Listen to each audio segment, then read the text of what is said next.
understand, Vishal, that Saidam Food Bank had 10,000 people it was serving in 2020, and that number has gone up to 70,000.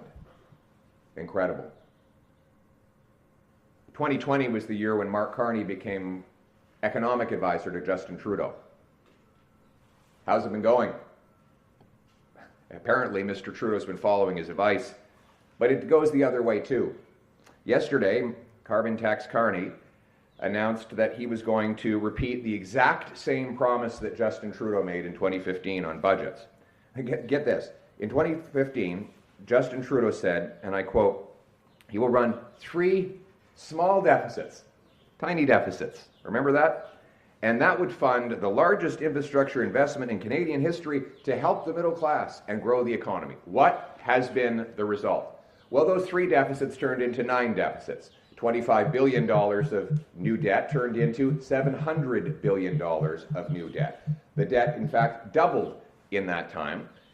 And the middle class, 80% of them are paying more income taxes. None of them can afford a home. And we've had the worst economic growth in the G7.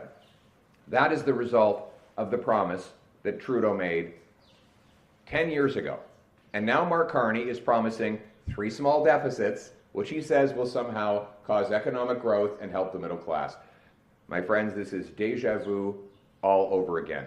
Carney has the same advisors, the same MPs, the same ministers, and making the same liberal promises that Trudeau made a decade ago, but he expects Canadians to be duped for a 4th time. Mr. Carney has been Trudeau's economic advisor for the last 5 years, and the only difference between Carney and Trudeau is that Carney is now making a promise to cook the books. He's planning to cook the books with a sneaky accounting trick to take billions of dollars of new Liberal spending off the budget records altogether.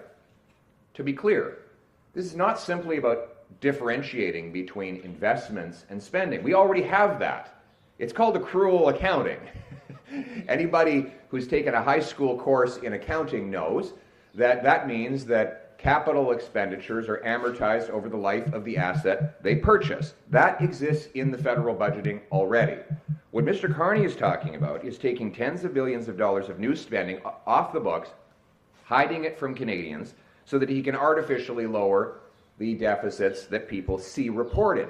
But that doesn't mean that Canadians won't have to pay the price. In fact, every single dollar the government spends is paid for by Canadian taxpayers, either through taxes today or inflation and debt tomorrow. Mr. Carney's promise will be that the operating budget will somehow balance while limitlessly spending inflationary dollars on pork barrel spending, pet projects, and Liberal waste in order to reverse disastrous electoral consequences that the Liberals now face. Carbon Tax Carney cannot change the fact that money will come out of the pockets of the Canadian people. There's no magic to this. Every dollar government spends comes out of Canadians' pockets. Mr. Carney has not identified a single program from Justin Trudeau that he would cancel. On top of that, he has announced billions, if not tens of billions of dollars of additional spending he would tack on top of the current Liberal government's spending. My friends, you cannot get a change from the Liberal government by electing a Liberal government. A 4th Liberal term in office will be just like the previous 3. It'll mean higher taxes, higher housing costs, more food bank lineups, raging crime in our streets. Only